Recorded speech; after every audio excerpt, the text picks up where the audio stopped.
வடக்கே ஒரு அஸ்தமனம், தெற்கே ஒரு சந்திரோதயம். ஆகாயம் என்னோடு திசை மாறுதே. உண்மையா நான் என்ன பொம்மையா? ஒரு ஜென்மம் வாங்கி வந்து இரு ஜென்மம் வாழுகிறேன்.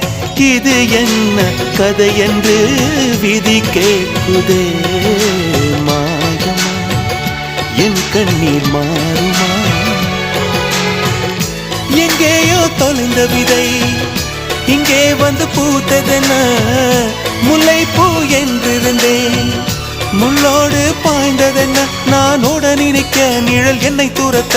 உயிர் தியக்கம் பயணம் என்ற திருப்பத்தில் முடிவது ஓய்ந்தது. என் கால்கள் ஓய்ந்தது, தீர்ந்தது, கண்ணீரும் தீர்ந்தது.